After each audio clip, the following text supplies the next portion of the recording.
So welcome to our final session of our Sustainable Lunchtime Bytes series. As I mentioned, if I get a little bit distracted today, letting people in, just bear with me. So on behalf of the SSN, I acknowledge and pay respects to the Yugambeh, Kummberri and Bundjalung people, past, present and future of the Gold Coast region. The SSN recognises strong connections of Indigenous people to the country of their ancestors.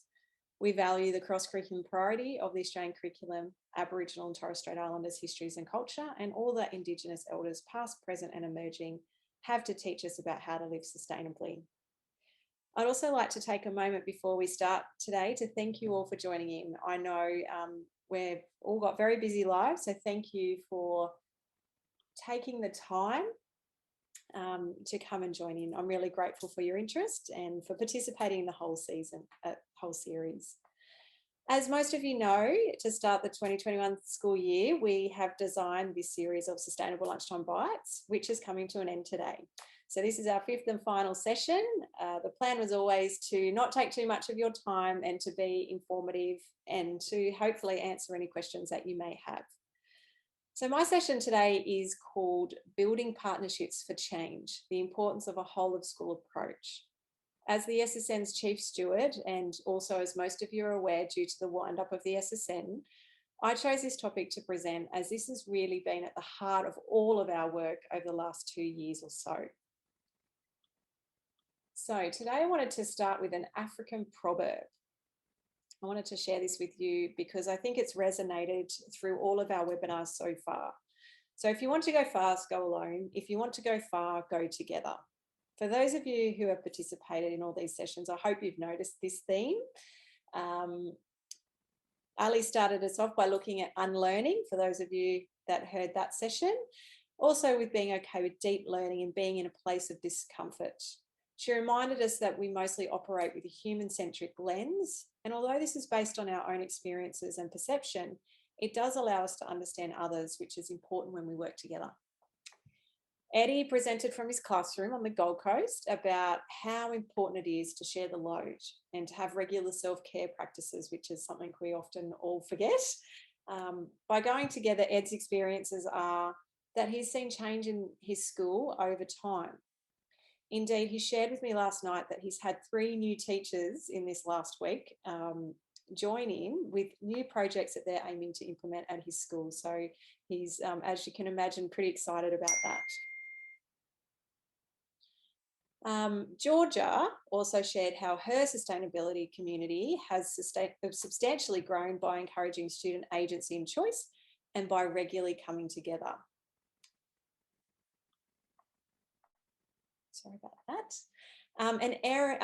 The regularity is important. I wanted to point that out because it's about doing this regular enough so that you can make progress and to make it appealing to the different people who participate. That was a great lesson to take from Georgia.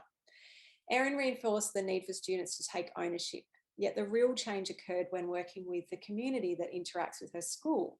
These opportunities gave students real-world learning experiences, and every year she's had students applying to be accepted into the Sustainability and Social Justice Committee.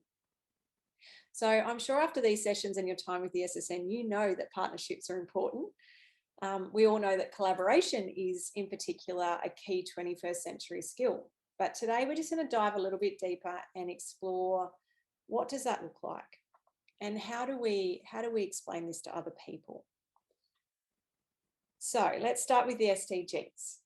I always talk about SDG 17, which is partnerships for the goals. The SSN always highlight how we can't focus on any other of the other goals without partnerships. So number 17 is the foundation. We can't overcome issues of poverty, for example, as one person. We can't address climate change independent of each other, and that these issues have an impact on our lives collectively. Yet when you unpack SDG 17, you might be a bit surprised to find out that it's not just about relationships. It's actually a bit more, it's a bit different. There's 19 targets, and these are grouped into financial considerations, technology, capacity building, trade, and systemic issues. So as an organisation, the SSN has been able to work on 2 of these targets that I've put up on the PowerPoint there today. Hopefully you can all see that. The first one is 17.16, so target 17.16, to enhance a global partnership for sustainable development, complemented by multi-stakeholder partnerships that mobilise and share knowledge, expertise, technology and financial resources, and so on. So specifically, we've been working on the multi-stakeholder partnerships and mobilising those partnerships to share knowledge and expertise. Target 17.17 encourages and promotes effective public-private and civil society partnerships, building on the experience and resourcing strategies of partnerships. So hopefully, again, you're aware that, we've been working on the relationships between schools, between public and private schools. There's value in working with not-for-profits and for-profit. Essentially, it's been our belief, which is very much aligned with this target, that all levels of stakeholders need to come together. So I guess we would view that as the big picture. So ever since the Earth Summit, and Erin mentioned this in her presentation, it was back in 1992 at Rio, it's been accepted internationally that education has a part to play in a world with a future. So back in 2005 to 2014, there was significant momentum internationally regarding education's role, as the UN declared it the decade of education for sustainable development. Sustainable development, sorry. So following this, the SDGs were released with targets set for 2030, and UNESCO released its learning objectives regarding education for sustainable development goals. So there's 8 key competencies for sustainability, which align well with the Australian curriculum, and I've highlighted 4 here today. These are key competencies really for partnerships, and all young people should leave school with these to be responsible citizens contributing to a sustainable future. It's important to remember that this is for all students to develop. So the first one is systems thinking, which is very much about analysing complex systems and understanding relationships. And we're not just talking about relationships in terms of human relationships, we're talking about human and natural environment relationships. We're talking about groups of humans and the systems within which we operate. And when you're talking about systems thinking, you're very much talking about dealing with uncertainty and dealing with that uncertainty as you're making decisions, which leads me into the normative competency. So that's where we reflect on norms and social values, and we understand conflicts of interest and contradictions, and then we navigate and negotiate sustainability targets and principles that either move the norms and social values or work with the norms and social values. Of course, the collaborative competency is obviously directly related to partnerships, and it involves understanding and respecting others, so being empathetic. It involves understanding their needs and perspectives, relating and being sensitive to others, and facilitating problem solving to be inclusive and participatory. So to a lesser degree, the self-awareness competency is very much, I guess it's relevant because it generally involves understanding ourselves in terms of our local or global community.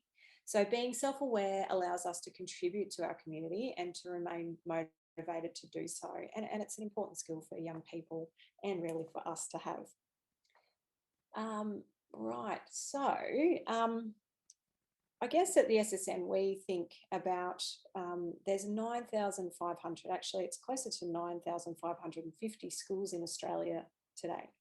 So that's one of the largest systems in our civil society. So therefore within schools we have an opportunity to affect change on a large scale, particularly when we work together. So what does ACARA have to say about partnerships?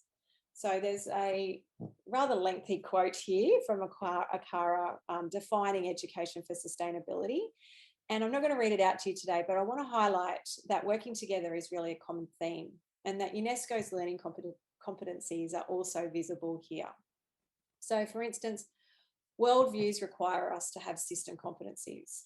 In this quote, they've used statements like communities to reflect, engaging with the world, which is of course not just about the natural environment, but also the social environment as we work towards a socially just world.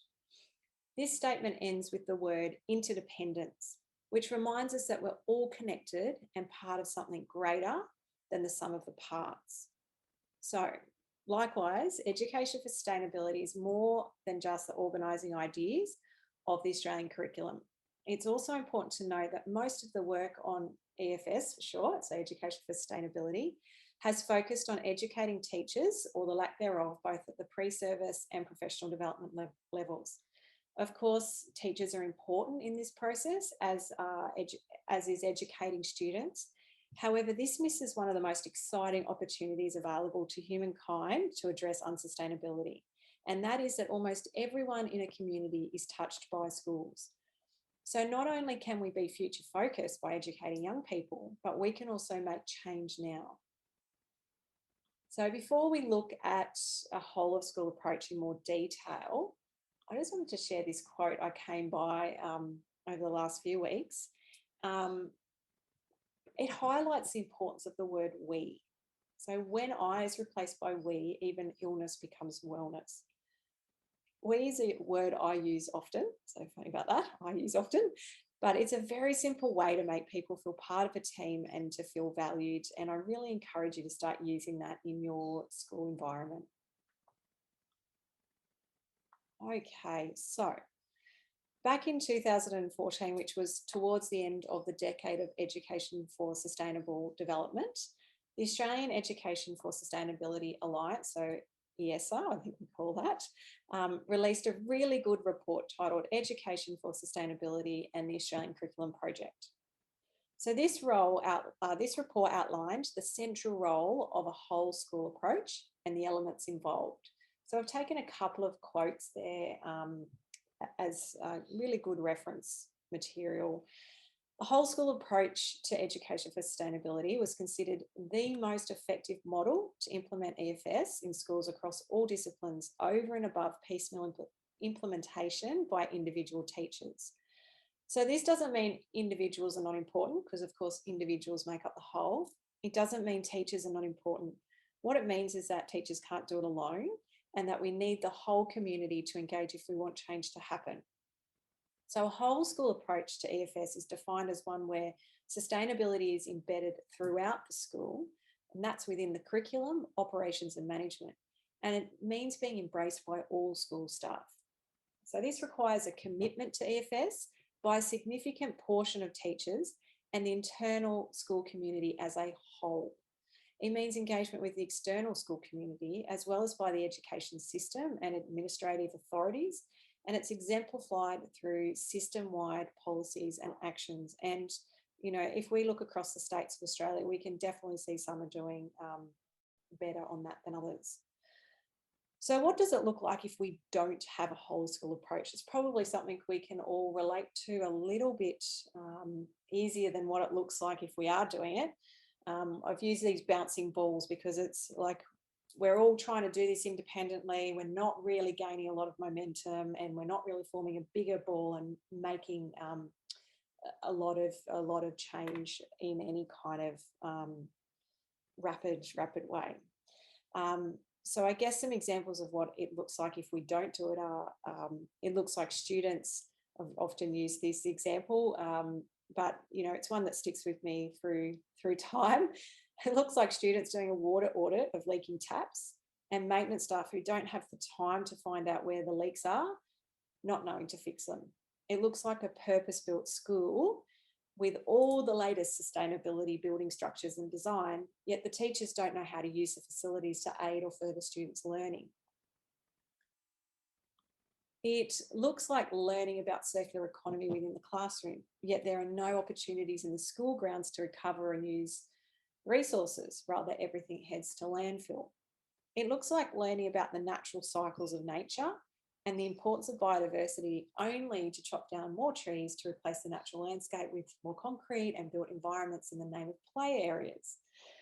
So we can all share examples within the school environment where the people are not working together for a common purpose, or even the system is not working for a common purpose.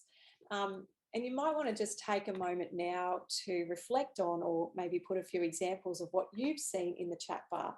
So you might like to put in where it doesn't work, or, you know, you might be one of the more fortunate people here who can give us a few examples of what it looks like. Now, I'm not quite managing that chat, so maybe someone here, someone else might be able to just take their mute off if there's anything that they want to share from the chat. So I'm hoping that most of us have seen some evidence where people are working together, and I think, you know, Ed started to give us some great examples of that, as did Erin and Georgia, but I'd love to hear your ideas. But today I'm going to share a little bit more about building relationships. Really, a whole school approach is very much about building relationships, and here's a few key points to remember when we do that. So as Ed mentioned, we need to share responsibility. So, you know, at first he was taking it all on himself, and then he realized that he needs to share that responsibility. So those who are motivated and engaged need to recognize that others can help and will help as we all share the responsibility for change. That is definitely the first step in this approach. The burden is not ours alone. Okay. When we share responsibility, we build our capacity. So being future focused means we are sharing the responsibility with students. However, to make change now, we need to involve more people across the school community in this approach. You know, many hands and minds make light work, I think, is probably very relevant here. So as we build our capacity, there will be more participation, and this will rely on communicating with everyone. So you can't assume that people will read emails. Definitely have found that over the course of time.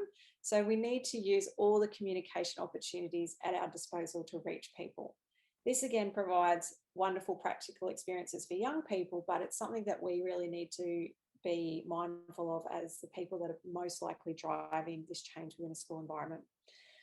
So as I've mentioned, it can be as subtle as your choice of language, like using "we would like to invite you" means that there's more than just yourself. You know, which medium you use to reach people. So if email's not working, how else can you reach people? Will you get people to, will you have an opportunity at a school assembly? Sometimes that's not possible. So do you need to ask kids to go around and talk in the playground to other students, or to make meetings with maintenance or cleaning staff?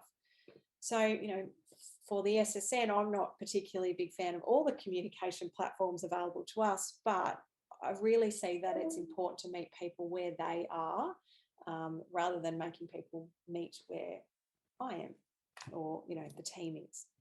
So as we participate and communicate, we start to realise that we're problem solving and we're achieving goals together, that we are collaborating, and that the relationships are deepening into partnerships. So where they were just very surface level, they're starting to deepen. We know each other better, we understand each other more, and we can work together more effectively. As this happens, we need what's called multi-dimensional leadership. So as Georgia mentioned, she's not there to be the leader or perhaps the only leader. There's probably times where she needs to be the leader. For instance, you know, organising the times or the places that people meet, because she's the one that has to deal with the other school staff to make that happen. So it's important that there's freedom in the group, in how the group evolves, and that all contributions are valued. So hierarchies are very much about power and control, whereas syntropic relationships or multi-dimensional leadership is much more circular in nature, and it's about turn taking, and, you know, people having different skill sets and different opportunities to shine, I suppose. So what brings me to my final point, really, that does, about building the relationships needed for a whole of school approach, is that people are involved because they care. But when they go beyond what is either in their job description, like there's a lot of people within the school environment that this is not part of their job description, or perhaps you're a parent that's volunteering your time, which you could be working or looking after your family, or if students are, you know, giving up their lunchtime for this, for these things, it's important that someone is paying attention to being appreciative. Someone is making sure the group is inclusive and ethical. just really simple things like someone's looking at being mindful of the student that has something to contribute but remains quiet. Someone needs to be looking after that young person and asking them to contribute, or making sure letters are written to the ground staff to say thank you, or providing a morning tea so the parents who've helped build a new garden feel welcome and appreciated. All these things make people feel valued and part of the team. But it takes time to learn what's important to these people. It's also, if they do that for you and you teach them that that's an important part of sustainability, we're going to be building a more sustainable world, a more socially just world, if we're looking after people and being more mindful of that rather than sort of taking them for granted. So I guess that's a really nice spot to leave that. Okay, so I'm sure you've all heard this quote before, but it's kind of really a good time now to bring it up, that, never doubt a small group of dedicated people can change the world. Indeed, it's the only thing that ever has. And I hope that in your school environments, you're starting to see that change happen one step at a time. So the key parts of a whole school approach. Okay, so beyond building the relationships, these are the other key parts of a whole school approach. And the AESA report really identified what this looks like in practice. So within the classroom, education for sustainability is integrated into all subjects. So it's not an add-on, it's not ad hoc, it's deliberate. And it brings the subjects together. So it uses things like problem-based and inquiry-based pedagogy to integrate subjects. And it's very much about interdependence, not separateness. So it's about the education system really valuing and working and interacting, not having all of our subjects in discrete units. So, of course, you would expect to see engagement outside of the classroom. So, for example, resource recovery and management, water and energy conservation programs, biodiversity and gardening projects, and student extracurricular activities like committees or working with local charities. You would also hope to see accountability mechanisms. So that would mean that the school leadership is engaged and this is now part of the culture. It would include regular planning, goals aligned or included in the school strategic plan, re-evaluation, and as Ed said, collecting the data to ensure any wobbles are quickly overcome, because the data will show that things are changing. Again, communication is really important here, as it's important to reflect and report both verbally and in writing to make sure this work isn't being sidetracked. You would expect to see very active community engagement.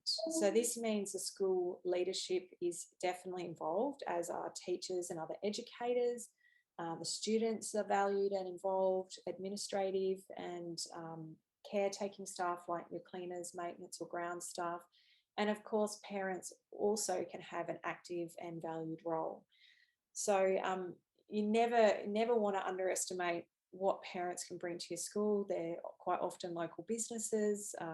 They have a wealth of experience in terms of, what they can bring to school programs. So don't underestimate either what external community engagement can bring, such as local or global sustainability programs that can support your school where gaps exist, and to also provide real world and experiential learning for young people.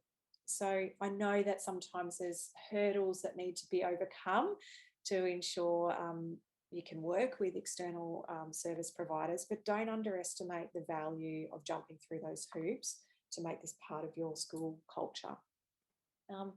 And finally, and this is one that we don't often see, is a dedicated EFS roles. As Ali would say, this is really important to ensuring schools are continually unlearning and committing to the philosophy of education for sustainability. Schools are busy, and without people exploring opportunities and sharing this with their school programs, it's possible that this work won't flourish or go any further.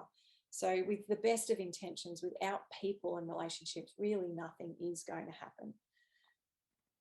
So just to finish off today, I've recently been reading this fabulous book called Humankind. I highly recommend it. Just go back there.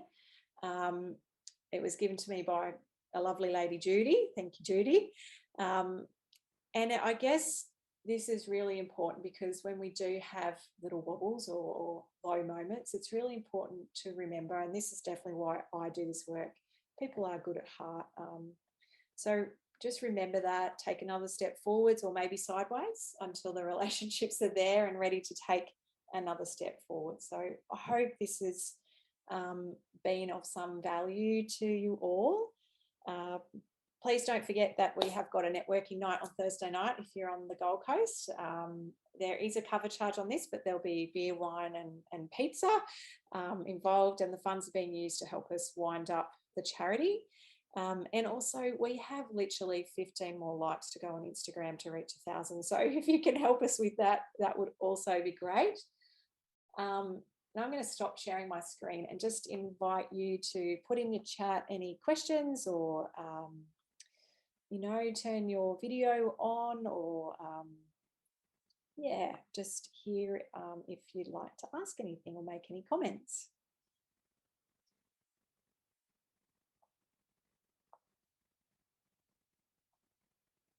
Everyone's nice and quiet today.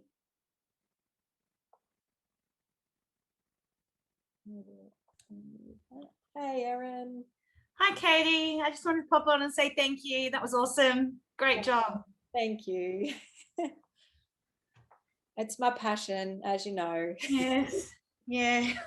As I sit here looking at the 2021 calendar of events with Cool Australia. Yes. Yeah, well, there's a few opportunities there, isn't there? Mm. Yeah, that's a fabulous resource. Highly recommend that too. Yeah. Oh, cool. All right, guys. Well, it's almost the end of the half an hour anyway. So hope to see a few of you on Thursday night. Oh, the calendar, Beth, was Cool Australia.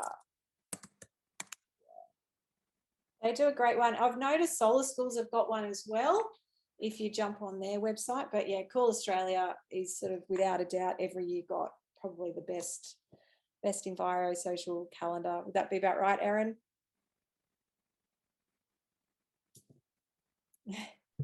Hi, Katie. Hi. It's Suzanne here. Hello, I sit on the phone. And I just want to thank you all for your work there, even though I'm extremely late to the party. I only got in, I really knew what you were about 3 months ago. So yes, I've learned so much. It's really inspiring to see what can be done in some of these schools when you're very much at the beginning of the path. So thank you everyone for sharing these last few videos. And I'm also extremely sad that it's winding up when I've only just learned about you guys. Can you just keep going so I can learn some more, please?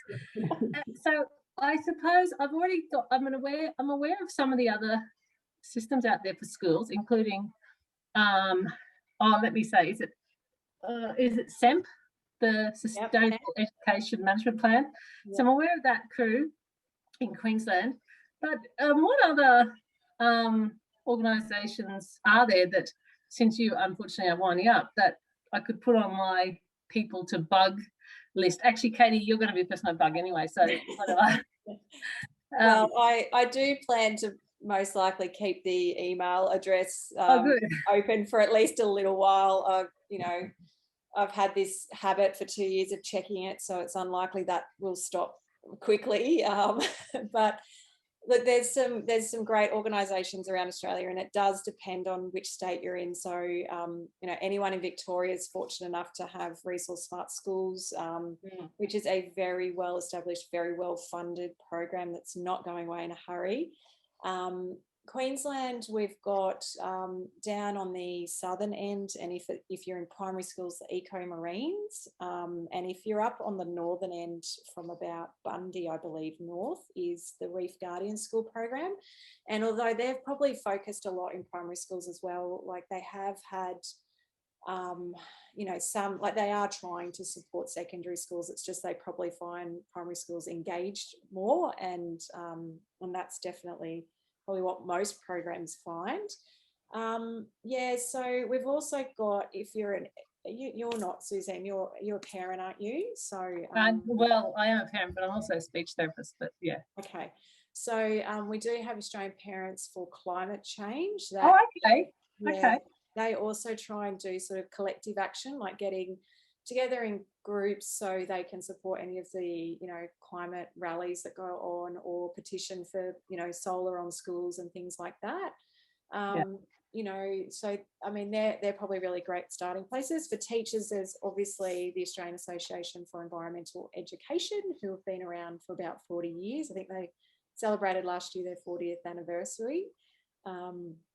So yeah, look, there are some good opportunities there for support, and I guess we've been fighting on Facebook that the Sustainable Schools, not Sustainable Schools Network, but Sustainable Schools Facebook page has a fairly active community. So that's why I wrote that one in the email I sent out. So people do tend to respond pretty quickly on that one. If that's a mechanism that you use, like Facebook, as I was sort of alluding to before, is not necessarily where I spend a lot of time, but some people do, because it's just accessible and community is there. So I'd definitely recommend them for a good place to get support pretty quickly. But you won't, and I'm not saying that you won't get professional people on that, but you'll probably find there would be more of a diverse community there. So your responses will be kind of multi-dimensional. So you'll probably have some teachers, some parents, some less students, but you know, possibly even some young people in that mix too. So yeah. Excellent, thank you. I'll keep in touch. Thanks, Mary. Katie, can I just ask? I'm a parent as well on the PNC. I found in the evaluation that you sent out the other day that I felt like a lot of the responses I was giving were quite negative, because we hadn't had a chance. So it was, have you connected with schools? No, because we only joined in December and we went straight into holidays, and then we've just started term one. So I just wanted to say that some of those answers may be a little bit skewed, but I saw the potential for really having a fantastic, you know, ability to do that. We just never had the time. So do you think that we are already doing the eco-marines? That's the Tangalooma thing, is it? Yes. Yeah. We are doing that at school, because PNC and the school were slightly separate. So this was a really interesting talk for me, because I do feel like we're a bit left hand, right hand, and we're not really working that well together. But would that be the best way? Can I link with other schools through eco-marines, or how will I now? I guess the Sustainable Schools on Facebook thing is another way. Or did you say something in an email when you told us you were closing up, that there was going to be a way that we could still link with the other schools in the network?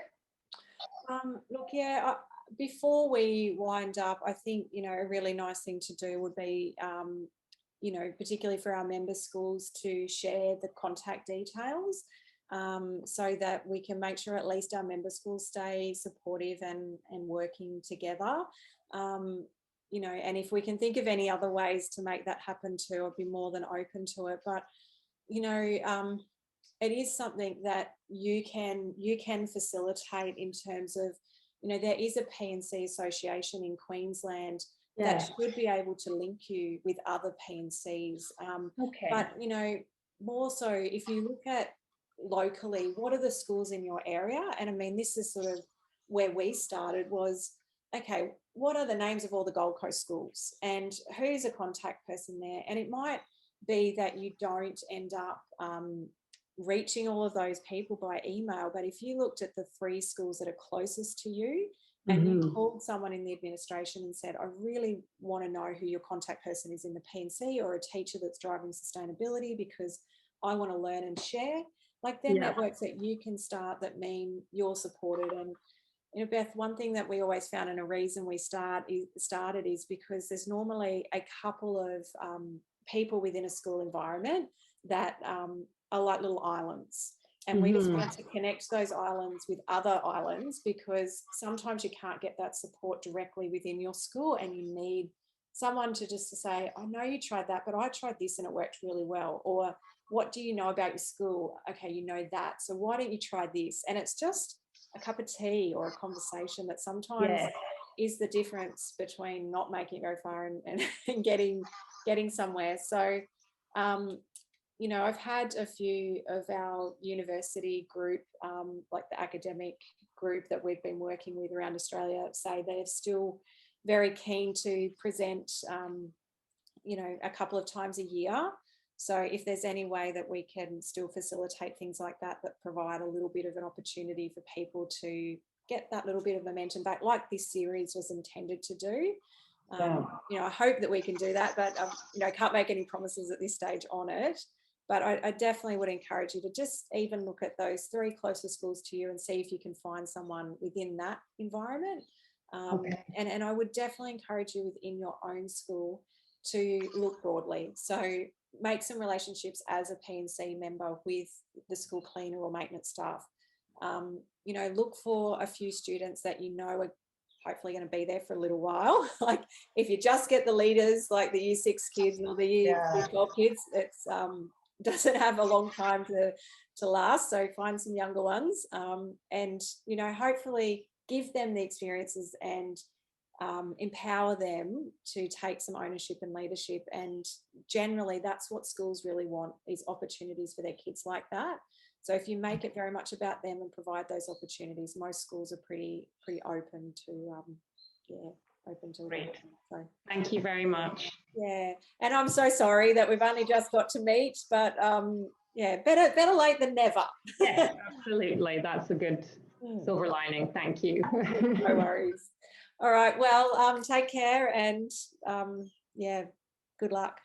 Yeah, likewise. Good luck with whatever the future holds for SSN and yourself. Thanks, Jess. Awesome. All right. Take care. Bye. Cheers.